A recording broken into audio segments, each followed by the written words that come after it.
Bienvenue dans LipoFrance, le podcast qui donne la parole aux femmes atteintes de lipœdème. Nous sommes Manon, médecin généraliste, autrice d'une thèse sur le lipœdème, et Léna, infirmière et future ostéopathe. Charlotte, kinésithérapeute, et Harmonie, créatrice de contenu engagé pour la libération corps et esprit, ainsi qu'autrice. Ensemble, nous avons fondé LipoFrance, une association dédiée à la reconnaissance et à la compréhension du lipœdème. À travers ce podcast, nous partageons nos connaissances, nos expériences et des références sur des études scientifiques pour aider chaque personne concernée à mieux comprendre la maladie et à choisir le meilleur accompagnement possible. Notre mission est claire, informer sur cette maladie encore trop peu connue en France, optimiser la prise en charge médicale et ainsi permettre à chaque patiente touchée de disposer d'un parcours de soins cohérent en coopération avec ses soignants. Bienvenue dans LipoFrance, le podcast qui informe et accompagne vers une meilleure prise en charge du lipœdème.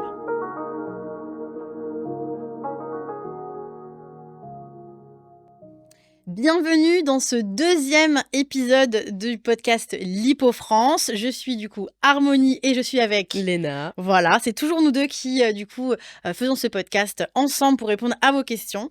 Dans ce deuxième épisode, on va parler de la guérison. Est-ce qu'on peut guérir du lipœdème? On va parler des traitements et aussi des fausses promesses. C'est important de mettre le point dessus, c'est un vrai sujet. L'objectif, c'est de faire le tri entre les vraies solutions et les faux espoirs, et présenter les différentes stratégies pour mieux vivre avec la maladie. Tout à fait. Donc, pour information, on va faire un petit récapitulatif du premier épisode. On a parlé donc de la définition du lipœdème, des symptômes et du coup aussi du diagnostic et de nos témoignages, nous en tant que cofondatrice de l'association LipoFrance, pour expliquer aussi qu'est-ce que vivre, parce que peut-être dans nos témoignages, certaines personnes vont se reconnaître, comment on vit cette pathologie. Et donc du coup, aujourd'hui, on va parler des traitements et des solutions existants. Et donc, on fait encore une fois un podcast en 3 parties. Première partie, je vais te poser différentes questions. Encore une fois, Léna, c'est toi qui vas me répondre en tant que soignante, à ces questions.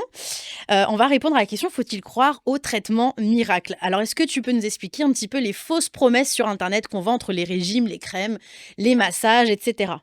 Alors, c'est très simple. Suite à ce qu'on a dit dans le premier épisode, il y a de nombreux facteurs qui interviennent chez chaque personne qui est touchée par le lipœdème. En ce sens, je pense que vouloir vendre une recette de cuisine, entre guillemets, où on suit un protocole qu'on applique à tout le monde de la même façon, c'est complètement aberrant. Personne ne réagit de la même façon. On va prendre l'exemple de l'alimentation, puisque clairement, c'est un gros sujet sur les réseaux sociaux. Et l'alimentation hypo-inflammatoire qu'on est censé suivre quand on fait le traitement conservateur.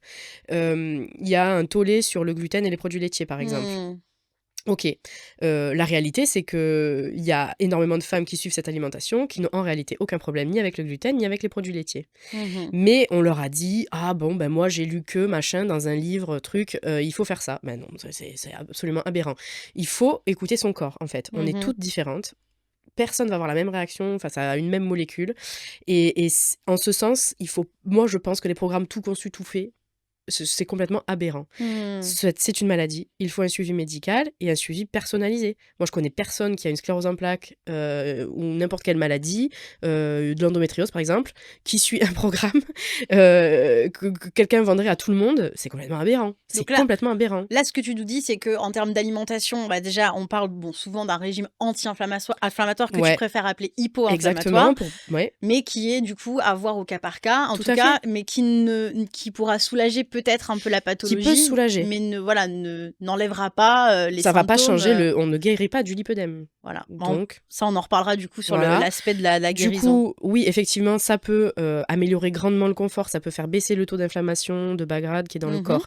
Mais en réalité, dans les textes scientifiques, ce qui est dit à ce jour, c'est qu'on n'a aucune étude qui nous permet de voir qu'un type d'alimentation fonctionne à 100% dans le lipœdème et que ce taux-là est significatif. C'est ça qu'on recherche dans les études, c'est qu'on veut un taux significatif pour que la preuve, elle soit parfaite en fait. Ça n'existe pas. À ce jour, ça n'existe pas.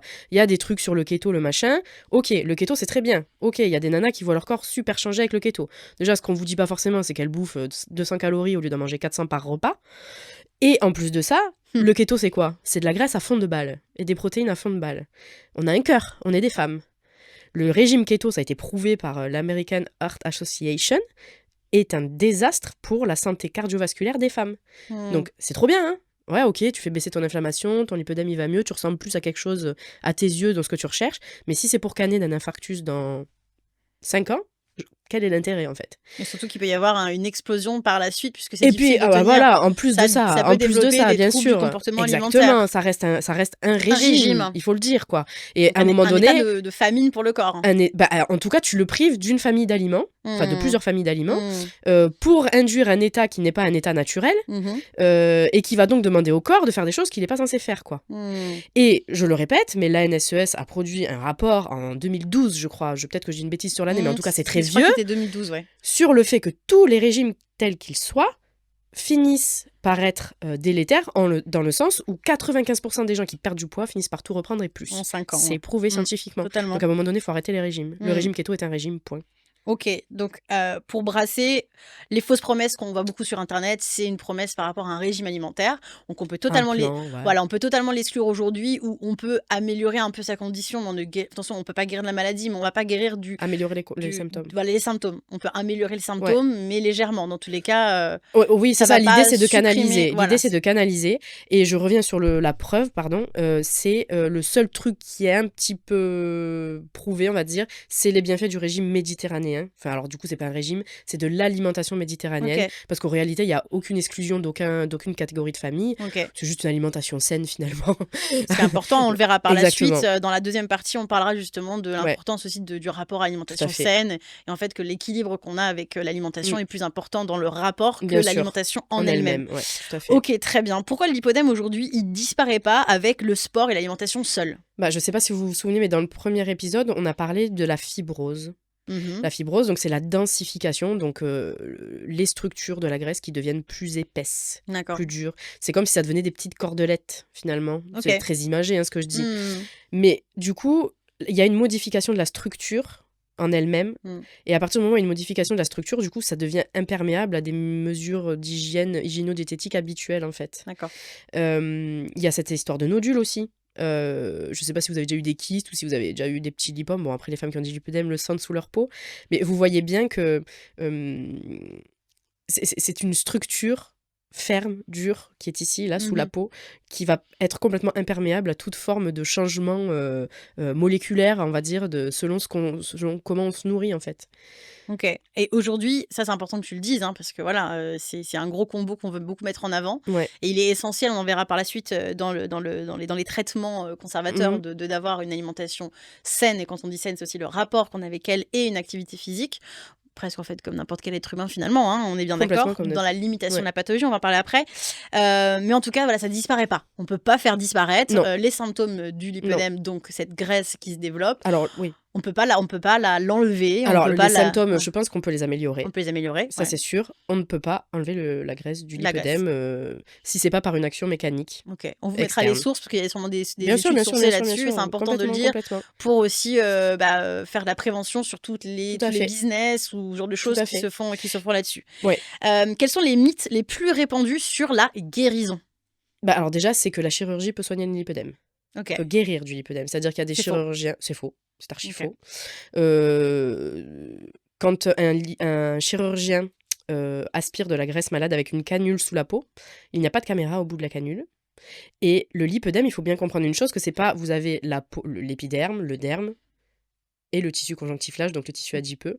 Il faut bien comprendre que dans ce tissu adipeux, sont mélangés de la graisse saine et du tissu lipœdémateux.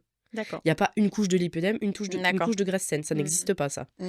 Donc, à moins d'être Gérard Majax, un des plus grands magiciens, on ne peut pas, au bout d'une canule d'aspiration, distinguer si on enlève de la graisse saine de la graisse du lipœdème. Ok ? On enlève forcément aussi de la graisse saine. Les deux. C'est obligatoire. Donc, après une opération, il nous reste forcément des deux.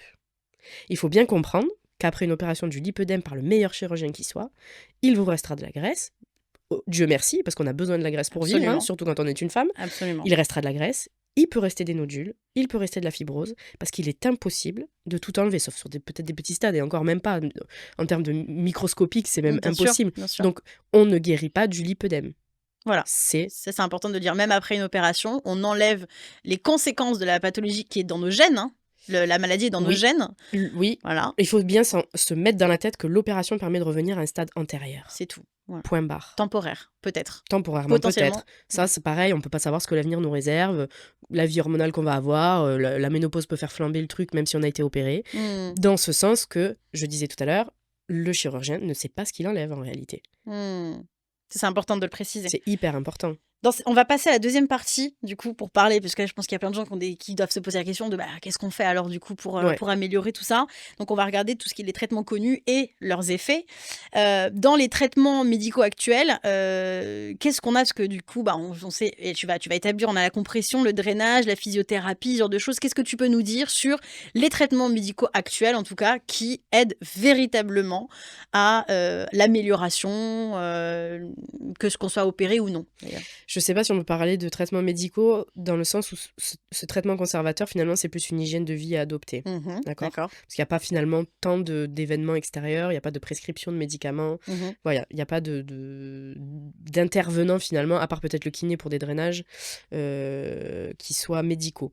Du coup, l'alimentation est pro-inflammatoire, ça c'est limite, enfin pour moi c'est obligatoire, quoi. Mhm. Mais attention, à adapter en fonction de la sensibilité de chacune. C'est ce qu'on disait tout à l'heure, quoi. D'accord. C'est vraiment du cas par cas. Et pour ça, je pense que ce qui est important, c'est de revenir à l'écoute de son corps. Mais ça, je pense qu'on en parlera dans Totalement. dans un autre épisode, mais savoir s'écouter. Pour ce qui va être des collants. Les Est-ce que tu peux collants, parler? Ça, c'est très important d'en les parler. collants, bon, l'idéal c'est toujours en collant pour que ça prenne bien de la base des orteils jusqu'au ventre pour que tout l'axe lymphatique soit drainé sur toute la longueur en Ok. fait, parce que ça part du pied jusqu'au niveau du petit bassin et après ça remonte au niveau du canal thoracique, au niveau du ventre. Là, je passe sur des collants de contention à Donc, maille c'est plate rectiligne. Collant rectiligne à maille Exactement. plate qu'on peut porter un peu toute la vie et Voilà, ou pour préparer les opérations. Ça, on en tout à viendra fait. par la suite. Ouais. Que peux-tu nous dire sur le drainage lymphatique?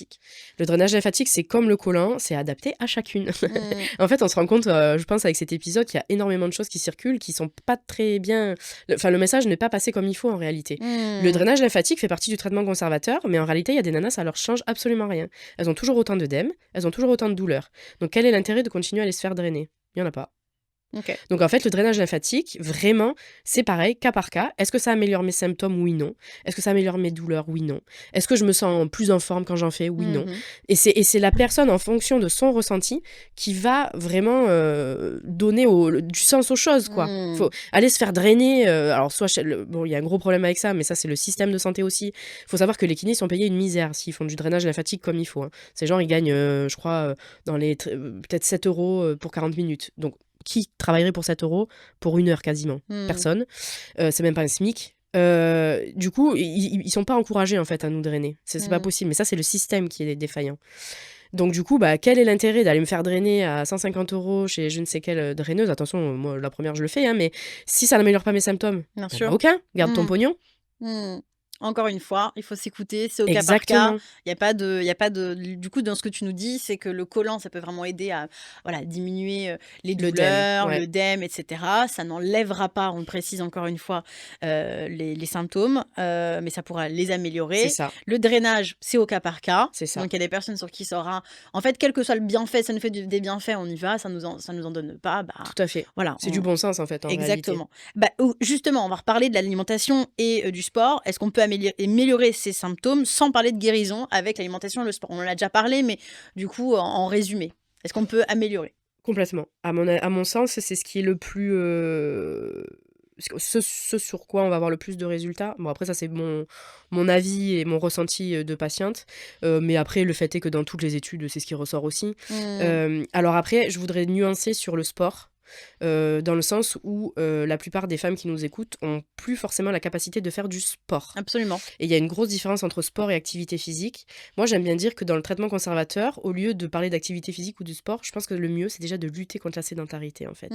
Parce qu'au-delà du sport, je pense qu'il vaut mieux aller marcher 30 minutes par jour quand on sort son chien ou si on n'a pas de chien, enfin voilà, on fait une pause déj, on va faire le tour du quartier à pied, 30 minutes à son allure, peu importe, on n'est pas dans la performance, plutôt que de faire que 2 heures de sport par semaine. Ça, Absolument. c'est vraiment hyper important. Et Mm. je pense que ce qu'on peut tirer comme profit de ça, c'est déjà toutes les sécrétions d'hormones que procure l'activité physique, quoi, au niveau des endorphines et tout. C'est incroyable. Et ça nous fait même nous sentir mieux. Et ça, je pense que c'est hyper important, en fait, dans la prise en charge du lipœdème. C'est aussi ce qui se passe dans nos caboches, quoi. Mm. Et donc, du coup, bah ouais, le sport, le sport, l'activité physique, ou en tout cas lutter contre la sédentarité, je pense que c'est très franchement une des priorités. Mais ça, c'est la priorité pour tous les êtres humains sur la Terre, quoi. Mm. On a des corps, il faut qu'ils soient mobiles, et voilà. Mais voilà, c'est plus difficile pour certaines que pour d'autres. Après, l'alimentation, pareil, quoi. On le sent dans son ventre, quoi. Quand il y a un truc qu'on ne tolère pas très bien, on le voit sur son transit. On voit bien que si on mange tel aliment ou tel aliment, bah, le transit derrière, il n'est pas le même. On Ça, c'est des revient choses qui... au lieu de parler uniquement de catégories d'aliments ou de régime alimentaire, c'est important de Complètement. revenir à nos sensations de faim, de satiété, le rapport qu'on a avec notre corps, comment on se Exact. sent. Donc plus orienté, moi je dirais toujours de d'abord orienter vers faire de la psychonutrition, si je puis dire, avoir aussi quel trouble je peux avoir, est-ce que mon alimentation, alors j'ai un peu de mal avec tout ce qui est alimentation émotionnelle à proprement parler, mais des réactions émotionnelles qu'on peut avoir dans lesquelles on va avoir un rapport un peu complexe avec la nourriture par rapport à son corps. Enfin, c'est plutôt ça qu'il faut travailler en amont et de réécouter son corps que, en tout cas, de partir tête plongée dans un Dans un type d'aliment. programme tout fait. Voilà, C'est aberrant. qui en fait nous déconnecte de notre rapport Complètement. à notre corps, qui lui, en fait, même s'il y a une base diététique qu'on ne peut nier évidemment, qui est, on va dire, une aiguille, un aiguillage pour savoir, voilà, glucides, lipides, protéines, Exactement. etc. Ça, c'est important de les connaître. Ça, c'est de l'éducation, on va dire. Mais en tout cas, de revenir dans un rapport sain et une écoute de son corps. Ça, c'est très Exactement. important à préciser. On va parler pour terminer sur cette deuxième partie donc on va parler de la chirurgie, donc la liposuction wall, la lipo-lymphatique, en quoi ça consiste et est-ce que c'est une solution définitive et quels sont les risques et les limites? Alors déjà, tu dis wall, mais tu vois, c'est pas forcément wall. Ok, Ouais, dans le Gold Standard, donc en fait, je crois que c'est les Allemands hein, qui ont établi un Gold Standard protocole. Un Gold Standard, c'est le protocole de référence en fait. ok. Dans la médecine, quand on prouve quelque chose, bah voilà, là, il y a un Gold Standard protocole qui a été établi pour la chirurgie de lipœdème. Donc il faut que le chirurgien utilise des canules de 2 à 4 millimètres. Il faut que l'aspiration soit faite dans un plan parallèle au système lymphatique, donc dans une aspiration longitudinale, c'est hyper important. Pour justement épargner le système lymphatique et pas risquer de le blesser. D'accord. Ça peut être donc c'est sous anesthésie tumescente en fait, on injecte un produit qui va anesthésier les tissus, en profondeur, enfin bref, bon après je peux pas forcer que ça soit très intéressant de rentrer dans les petits détails, mais et après ça peut être combiné donc soit une liposuction wall, donc assistée avec jet d'eau, soit PAL, c'est avec des vibrations plutôt. D'accord. Alors après, il y a sur le laser aussi, mais sur le laser, c'est pas encore très... Ça fait pas partie du Gold Standard Protocol, en tout D'accord. cas, quoi. Ok. C'est encore en cours Ouais, c'est ça. de Y a pas... test. Ouais, exactement. Ok. Et du coup, c'est très important de trouver un chirurgien qui respecte ce protocole. D'accord. Je pense que c'est très important de trouver un chirurgien qui a fait l'effort d'aller se former chez les gens qui ont conçu ce protocole. En Allemagne. En Allemagne, par exemple, Mhm. ou en tout cas par des gens qui se sont formés en Allemagne, peu importe après. Mhm. Mais il y a un chirurgien espagnol qui a fait la démarche et l'effort d'aller se former en Allemagne. Les CV des chirurgiens sont consultables. Vous avez le droit en tant que patient de demander le CV d'un chirurgien. Intéressant. Ok. C'est hyper important. C'est Mm. genre même la première chose à faire. Parce qu'on peut me dire, moi je peux te dire que je suis spécialiste du lipœdème, tu vois. Mm. Mais je le fais pas parce que je pense que j'ai une bonne culture du lipœdème. Je pense que j'ai fait beaucoup de recherches, beaucoup de lectures et donc je suis calée sur le sujet. Mais je suis absolument pas une experte. Je suis pas médecin, je suis pas chercheuse, je suis pas généticienne. Voilà, tu vois. Faut remettre l'église au centre du village souvent. Mm. Et du coup, un chirurgien qui prétend être un spécialiste du lipœdème alors que juste, il connaît la maladie et il fait des liposuctions, ça donne absolument pas le crédit de quoi que ce soit, tu vois. Et justement, on va parler de... On terminera sur est-ce que la solution est définitive. Ouais, alors Ça, on répond en vas-y. dernier, mais pour poursuivre, justement, je surenchéris là sur ce que tu dis. Quels sont les risques et quelles sont les limites de cette liposuction? Alors, les risques, c'est les risques d'une opération classique, donc avec, selon les anesthésies, bon, des fois il peut y avoir des chocs, mais ça c'est très rare, quoi, mais ça c'est propre à toutes les opérations. Sur l'opération du lipœdème, ce sur quoi il faut faire très attention, ça va être le risque, comme je te disais tout à l'heure, de blesser le système lymphatique. et donc de se retrouver avec un lymphœdème secondaire, parce que c'est arrivé déjà. Donc c'est-à-dire que les nanas, elles y vont pour se faire traiter pour lipœdème et elles reviennent, et bah, du coup elles ont toute leur life une jambe plus grosse que l'autre parce qu'il a flingué le système lymphatique, le chirurgien. Magnifique. Donc ça, c'est un lymphœdème secondaire et consécutif à l'opération, donc c'est pour ça que c'est important d'avoir des chirurgiens qui connaissent très très bien le réseau vasculaire, veineux et lymphatique des membres, quoi. Le risque, après c'est le risque comme beaucoup de chirurgies du système périphérique, donc des jambes, c'est le risque de thrombose, de phlébite, etc. Mais ça, pour ça, il y a des anticoagulations Bien qui sûr. sont mis en place. Le risque hémorragique aussi, puisque bah, c'est des gros volumes aspirés, donc souvent il y a des grosses anémies post-opératoires qu'on compense avec des prises de fer en complément alimentaire. Mais ça, c'est le chirurgien après qui apprécie et qui donne des indications à sa patiente. Mais en gros, voilà, après il y a des risques de nécrose quand le chirurgien aspire mal ou trop. Donc ça aussi, c'est des choses sur lesquelles il faut faire attention. Il peut y avoir des grosses plaies post-opératoires avec des chirurgiens qui n'ont pas forcément la bonne expérience ou qui aspirent trop.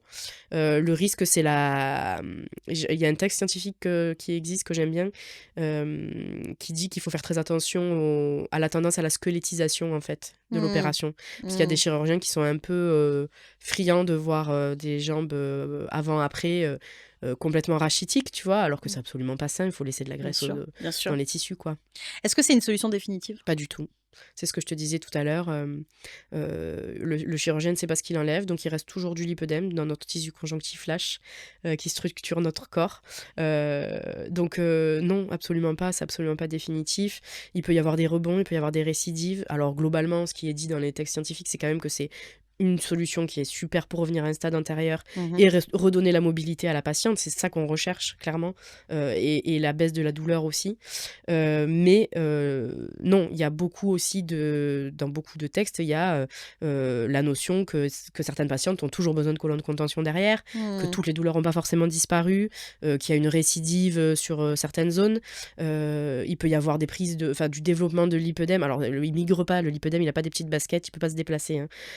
Mais le ventre peut des fois, par exemple, on se fait opérer des jambes, le ventre grossit un peu, on sent qu'il se densifie, etc. Après, c'est des réactions hormonales aussi en chaîne suite on prive le corps d'énormément de graisse d'un coup. Le corps met en place des stratégies, il se dit mais je suis en danger, on m'a enlevé 29 litres de graisse en 6 mois, c'est quoi ce bazar? Bah vite, il faut que je lui fasse stocker ailleurs de la graisse. Donc il y a beaucoup de mécanismes très compliqués, mais c'est absolument pas définitif. D'accord, merci, c'est très important de le préciser. Donc, on ne guérit pas du lipœdème après une Absolument pas. liposuction.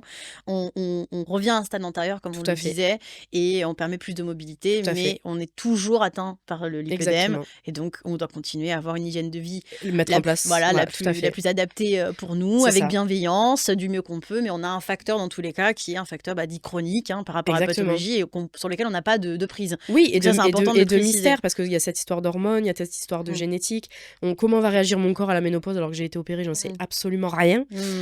C'est toujours moi dans un coin de ma tête de me dire qu'il faudra peut-être que je refasse une opération un jour, parce que c'est pas définitif, c'est clair et net. On est d'accord là-dessus. Et c'est aussi pour ça que même si on est opéré, il faut... C'est pour ça que je dis que c'est pas un traitement médical, le traitement conservateur, que c'est vraiment pour moi plus un mode de vie, carrément, quoi, tu vois. Il faut appliquer le traitement conservateur toute sa vie, en fait, en réalité. C'est important de le préciser. Ouais. On revient dans cette dernière partie, du coup, qui est comment choisir son protocole de soins. Donc, comment construire un protocole adapté à sa situation? Bah, c'est toujours pareil, il faut s'écouter, en fait. Qu'est-ce qui est le plus problématique pour moi? J'ai mal dans mes jambes. Bon, j'ai mal dans mes cuisses, on va prendre l'exemple. Bah, essaye les collants. Si le collant, ça te soulage pas, bah, vois si vraiment tu as éliminé les bonnes choses, enfin éliminé, ou diminué les bonnes choses dans ta alimentation qui pourraient créer toujours de l'inflammation. Et essaye les drainages lymphatiques. En fait, ça j'en parle dans mon mémoire et on en parle dans beaucoup de textes scientifiques, c'est-à-dire les femmes touchées par le lipœdème doivent être très autonomes dans la gestion de leur santé. C'est ça, j'allais dire, c'est un vrai engagement envers soi, en fait. Exactement. Au final, c'est peut-être aussi un moyen de vraiment s'occuper de sa santé en conscience. C'est peut-être c'est mon côté résilient qui dit ça, et non scientifique. Là, pour le coup, je prends l'autre casquette, mais on peut justement se dire que cette pathologie, dans le positif qu'elle nous apporte, parce que c'est pas non plus... Il y a du bon dans toute chose. Il y a du bon, voilà, mais que le bon, c'est de se dire, ok, bah du coup, je suis encore plus à l'écoute de moi-même. Tout à fait. Et donc, je vais m'écouter pour mettre les meilleurs outils en place pour moi. Exactement. Quel professionnel consulter pour être bien accompagné? Bah alors, justement, j'étais en train de penser à ça avant que tu poses la question. Je pense que c'est bien d'avoir un médecin traitant qui soit notre allié. Je sais que c'est pas facile. Ouais. Je sais que c'est vraiment voilà, c'est pareil, hein, au niveau du système de santé qui est défaillant, les pauvres, ils font comme ils peuvent avec tous les patients qu'ils ont. Si on se sent pas avec un médecin traitant, s'il y a quoi que ce soit, ben, on en change. Parce qu'on va avoir quand même besoin, mine de rien, de quelqu'un qui... Bah, c'est bien d'avoir déjà un référent, en fait, hein, qui peut nous aiguiller chez le spécialiste, machin truc. Mais c'est bien aussi d'avoir quelqu'un qui peut nous prescrire nos collants. C'est bien quelqu'un qui soit là pour... Moi, c'est bête, mais mon médecin traitant a surveillé mes hématomes et mes points en post-op, tu vois. Puis elle me suit, quoi. Elle est quand même active dans le processus. Et puis, du coup, elle s'intéresse à la question. Puis, du coup, elle y pense pour ses autres patientes. Donc, je pense que c'est hyper important d'avoir un médecin traitant qui soit notre allié. Est-ce qu'un kiné, c'est important d'en avoir un? Alors, oui, complètement. Mais le problème du kiné, c'est que... C'est ce qu'on disait tout à l'heure, c'est que la nomenclature est vraiment pas faite pour les encourager à travailler dans ce sens-là. Et à un moment donné, bon, personne travaille pour la gloire, il faut manger aussi, quoi, à la fin du mois. Donc oui, bien sûr, si on trouve un kiné qui est très engagé dans ce truc-là, c'est super, parce qu'en plus, il peut nous donner des exercices. Le lipœdème peut entraîner des troubles posturaux nets. Il peut nous donner plein d'exercices pour nous soulager, etc. Donc oui, au contraire, il faut se faire accompagner par des... Un angiologue? Oui, après le spécialiste, il va surtout poser le diagnostic, mais c'est pareil, ils sont tellement dépassés par la fréquentation qu'ils ont, les demandes de rendez-vous, c'est tellement long d'avoir un rendez-vous chez un spécialiste que je pense que c'est plutôt le médecin traitant qui devait prendre le relais. Et du coup aussi un orthopédiste.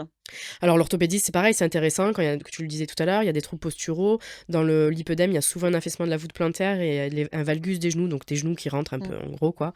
Ça fait un petit X. Ça entraîne des troubles posturaux, donc effectivement, on se retrouve avec des aponevrosites derrière, plantaires qui défoncent. Bah, tu te fais faire des semelles et tout ça. De toute façon, je pense qu'au final, en réalité, tous les professionnels de santé peuvent aider les patientes atteintes de lipœdème, mais c'est juste qu'il faut en changer si on n'y est pas satisfaite, quoi, jusqu'à ce qu'on soit entendu et vraiment écouté. Et chez qui on va pour un collant? Alors, chez un orthésiste, alors même fonctionnement que pour l'annuaire de Claire pour les médecins, parce que tous les orthésistes ne se valent pas. Certains font clairement du business aussi là-dessus. Moi, ça, c'est un truc que je condamne parce que quand on voit qu'il y a des disparités de tarifs entre... voilà, j'en connais un qui prend plus de 500 € par paire de collants. Enfin, de ma poche, hein, de la poche du patient, elle doit filer 500 balles en plus. Et la mienne me fait payer 90 € de ma poche, quoi. Et elle prend les mesures tout pareil. 300 €. Voilà. Et donc ça, je trouve ça complètement aberrant. Bon, après, voilà, hein, c'est pareil, ils font leur beurre comme ils ont envie. Hein. Mais attention, quoi. Prenez plusieurs avis, faites des devis, renseignez-vous. Parce qu'il y en a aussi qui prennent des mesures très, très mal, quoi. Enfin, c'est une réalité. Moi, j'ai fait 3 orthésistes avant d'en trouver une qui savait bien prendre mes mesures et que le collant maille, quoi. Bien sûr. Quels sont les critères, et ce sera ma dernière question pour clôturer ce podcast, quels sont les critères pour choisir un bon chirurgien ou thérapeute, ou en tout cas quelqu'un qui peut nous accompagner Alors, je pense que c'est deux choses qu'il faut séparer. Le chirurgien, c'est ce que je disais tout à l'heure, son CV. Le CV, pour moi, c'est l'obligatoire. La personne doit être... On peut demander son CV à un chirurgien? Ah oui, complètement. Ouais, s'il refuse? Oh bah non, ça fait partie des droits. Bah, s'il refuse, c'est qu'il y a un truc bizarre. Fuis. J'ai jamais pensé à demander un CV à un chirurgien. Bah ouais, je comprends. C'est important de dire. Ouais. Enfin, on va mettre beaucoup d'argent sur la table. Bien sûr, c'est un gros budget, quoi. Donc, il faut être sûr d'être opéré par la bonne personne et qui nous satisfasse. Donc, le chirurgien et savoir où est-ce qu'il s'est formé au lipœdème. Parce que moi, les paroles, voilà, hein, n'importe qui peut dire je sais opérer le lipœdème. Il y a énormément de chirurgiens esthétiques en France qui disent je n'opère pas le lipœdème. C'est bien qu'il y a une raison, c'est bien que c'est différent d'une liposuction classique qu'ils ont l'habitude de faire. Donc à un moment donné, c'est bien qu'il y a des subtilités qu'ils n'ont pas. Donc voilà, se renseigner sur la formation du chirurgien, c'est très important. Après, c'est très important de dire qu'il y a des groupes aussi sur les réseaux sociaux, notamment Facebook, où les filles partagent leurs aventures, leurs témoignages, positifs ou négatifs. Et clairement, quand on voit qu'à un moment donné, un même chirurgien a je ne sais combien de retours négatifs avec des trucs, franchement, on peut appeler ça des massacres, même s'il en a réussi quelques-unes, j'ai envie de dire encore heureux, parce que sinon je sais pas pourquoi il est chirurgien, quoi.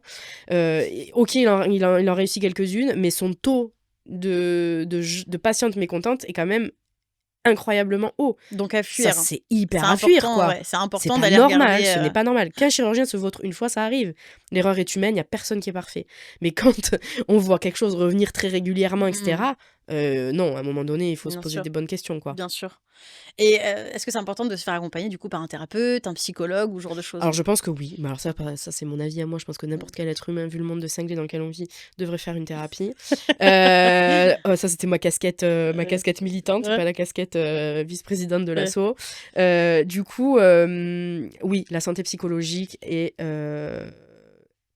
impacté dans 85% des cas dans le lipœdème. 85% des femmes qui ont un lipœdème ont des manifestations de souffrance psychologique, alors que ça soit les troubles du comportement alimentaire, que ça soit de l'anxiété, que ça soit de la dépression, de l'isolement social, etc. Donc oui, il faut consulter des thérapeutes, complètement. Et en changer si on voit qu'on progresse pas trop.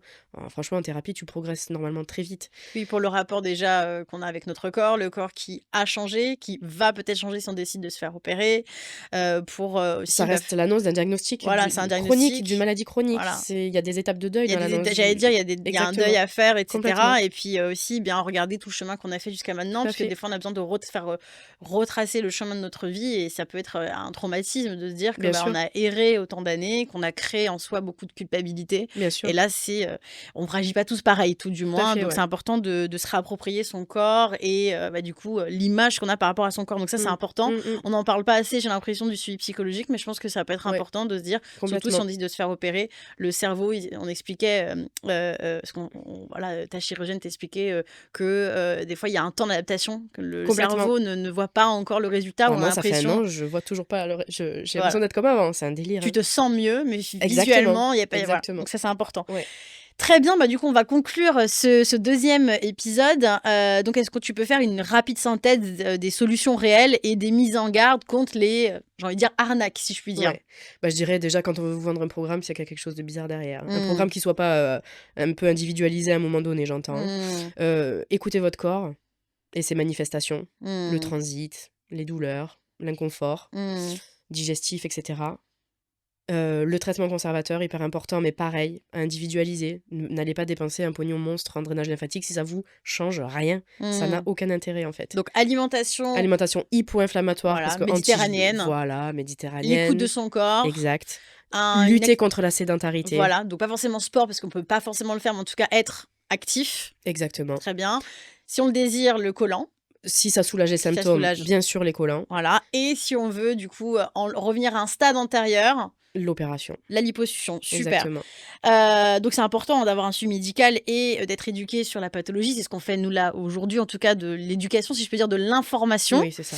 Eh bien, merci. Ce qu'on va voir au prochain épisode, c'est comment on va vivre avec le lipœdème au quotidien. Je pense que ça peut vraiment aider pour donner encore du soutien et des clés. Je te remercie, Léna. Merci à toi. Et on se retrouve du coup au prochain épisode en espérant que ça vous a plu et que ça vous a apporté les informations que vous attendiez. Merci beaucoup, à bientôt. À bientôt.